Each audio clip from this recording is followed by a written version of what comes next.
So we're going to look at making the ears now. On the download, you will see the pattern for the ear. And again, I've just traced that's just a piece of ordinary tracing paper just as a guide. You want about 9 centimeters. I'm going to use carded wool again here. This is Corriedale silver, and this is the colour that we're actually going to cover the hair in. So I'm going to just show you a really simple way of making the ears. It's important that you don't fell all the way to the end. This wispy part is what's going to help us attach it to the head.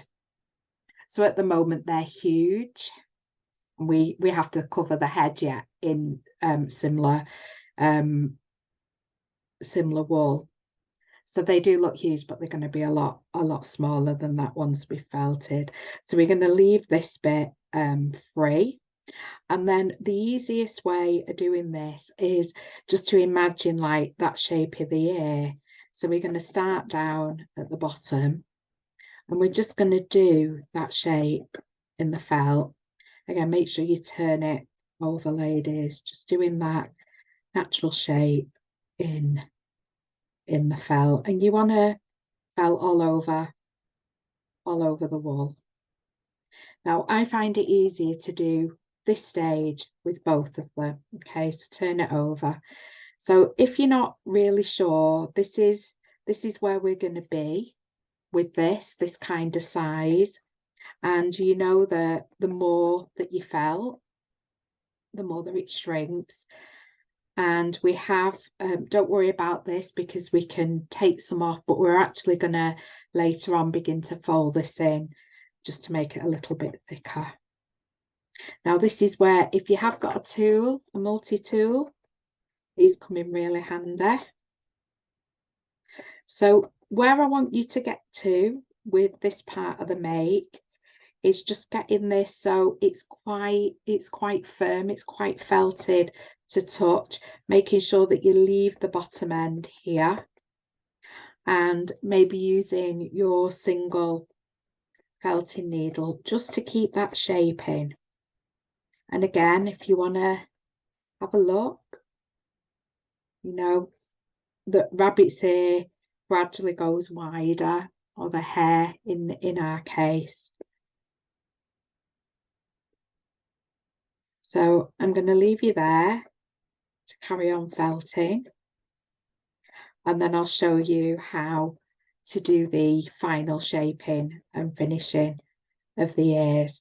Just remember to keep turning your wool over or it is going to stick to your mat. Okay, so once you've got this quite felted, I want you to start just folding in around the edges. So if you just poke slowly, watch your fingers.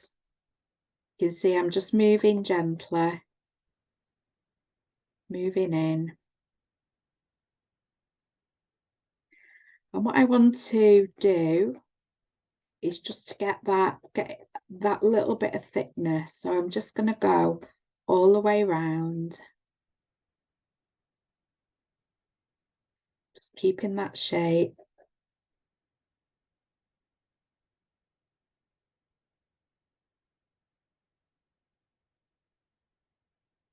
You can see there, I'm just gently bringing the needle in, bringing the wool in there.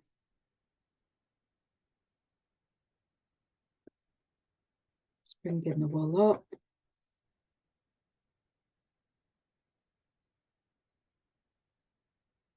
Okay, so we're not at a neat stage as such yet, but this is just bringing the wool in.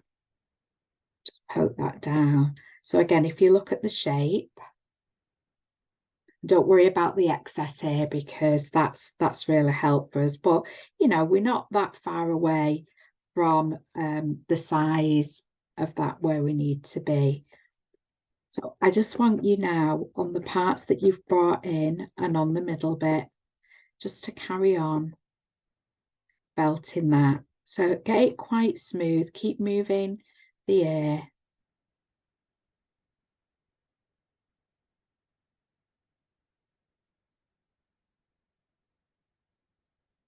turning it round and doing the same. If it feels a little bit flatter or fluffier, you can just fold it in. Fold it in. Now, just a word of caution with felting. You can get similar if you're making two. You can't get exactly the same. You can get it very near to it, but not exactly the same. See, I'm turning over now. You can see here now, this is starting to felt really lovely. I'm going to go over.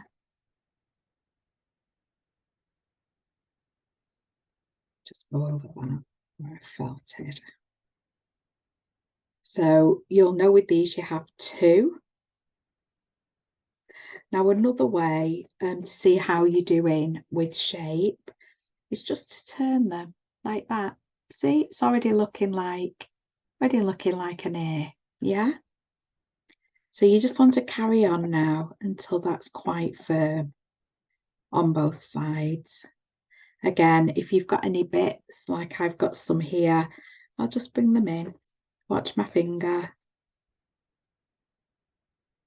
I did actually stab myself yesterday. It was very painful.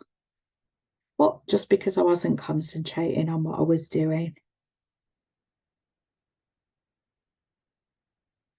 Now, if you're doing this, just a little tip, if you're doing this and you think, gosh, it's so thin, it's getting thick. I mean, I like it a little bit thicker around the edge because I think we can get some nice sculpting in there. But say, for instance, here it feels really thin. If you get your wool, and again, if you watch other videos, I will tell you that less is more. Just fine pieces, you can add them on and just felt them in, and that will really help. So I want you to carry on doing that, turning over. If you've got daylight coming through the ears, then just add the small amount. Just carry on felting. So once you have two at this stage, and again, you can use this as a guide. You know, again, other than the edge here, we're getting there with size. So again, you can see I'm just pulling it in gently with my needle, pressing it in. And that's why I always trace them, because if that ends up full of holes because I catch it, it doesn't matter. I've always got the master template there. Okay, so carry on doing that, and I will be with you shortly when we have two ears.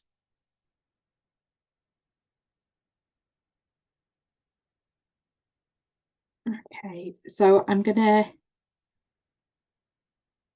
carry on using this little tool, handmade tool that I've made to go on around, continue around the ear.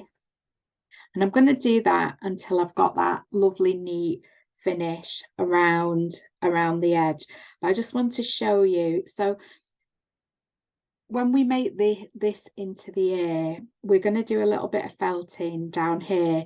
But before we do that, before we kind of bring the sides up a little bit more, you might want a bit of contrast in there. So if you get, now with this, you can, if you've got a good quality core wool like I have, you can use that. There's no issue at all in using very fine pieces to just give a little bit of contrast on there. Equally, just use any kind of white or creamy colour contrast. With this Corriedale silver, it does have like silver and white pieces threaded through that. What I don't want you to do is get a big chunk like that and put it on, because you're going to be felting forever on that. If you want that finish, just do it a little bit at a time and build that up. Just build that up. So the idea is then when you fold that over, you're going to see a little bit of contrast, but that's up to you. It's personal preference. You know, if you don't want that, equally, that's fine. You just have have the ear. So if I hold this near, and you can decide on the position of the ear, whether you want an ear down or an ear, both of the ears up. But the idea of having this part, this fluffy part, is that we're going to be able to attach that to the head without you seeing a join of an ear there. Okay. So you carry on neatening those edges around, add the contrast if that's what you want. And then the next part, we're going to actually look at adding some of this, in my case, Corriedale silver, or adding this skin layer onto the face. Okay,